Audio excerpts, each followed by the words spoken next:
नमस्कार, आप देख रहे हैं बिजनेस टुडे बाजार। आज हम बात करेंगे एक ऐसे फैसले की जिसका असर यानी कि जो सोशल मीडिया पे मालदीव और क्या विवाद चल रहा है उस पर बड़ा असर हो सकता है।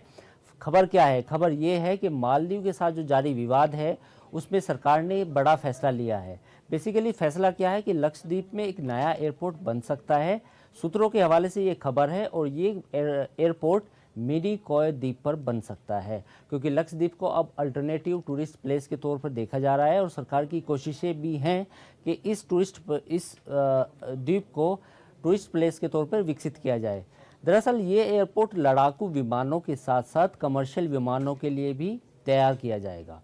इस एयरपोर्ट का खासियत ये होगी कि इस पर सैन्य विमान और सिविल विमान दोनों ही उतर सकेंगे।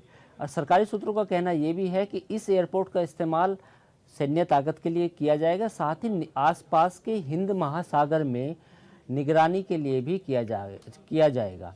हाल ही में आपने एक घटना के बारे में सुना होगा कि हिंद महासागर में किस तरह पिछले दिनों ड्रोन से अटैक किया गया था। उसके बाद इस बात की उम्मीद है कि इस एयरपोर्ट के बनने के बाद भारतीय नेवी भी इस एयरपोर्ट का इस्तेमाल अपने बेस के लिए कर सकती है। साथ ही इसका उपयोग इस बात के लिए भी हो सकता है कि जो भारत से जो बड़े बड़े शहरों से जो सामान्य विमान आएंगे वो भी आसानी से इस हवाई पट्टी पर उतर सकेंगे।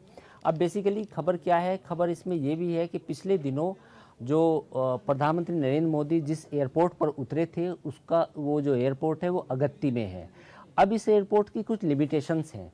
इस एयरपोर्ट्स पर बड़े विमान और सैन्य विमान उतरने के लिए काफ़ी जद्दोजहद करनी पड़ती है।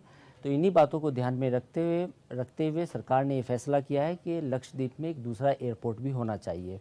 साथ ही प्रधानमंत्री नरेंद्र मोदी के दौरे के बाद जिस तरह सोशल मीडिया पर मालदीव की सत्तारूढ़ पार्टी के कुछ नेताओं ने टिप्पणी की, उसके बाद एक नया विवाद पैदा हुआ। तो उसके बाद काफ़ी संख्या में भारतीय जो पर्यटक हैं उन्होंने अपनी बुकिंग कैंसिल की है। साथ ही सरकार से भी ये उम्मीद जताई थी कि वो लक्षद्वीप को एक अल्टरनेटिव डेस्टिनेशन के तौर पर विकसित करे।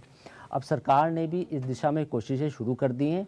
तो हो सकता है कि आने वाले समय में लक्षद्वीप का इस्तेमाल गोवा से बेहतर हो सकता है कि मालदीव से भी बेहतर हो, और जो लोग मालदीव यात्रा पर जाते हैं उन्हें लक्षद्वीप एक बेहतरीन अल्टरनेटिव डेस्टिनेशन के तौर पर मिले। तो ये था अपडेट, और बिजनेस टुडे बाज़ार पर बाकी अपडेट्स भी जारी रहेंगे। आप लाइक, सब्सक्राइब और शेयर ज़रूर कीजिए।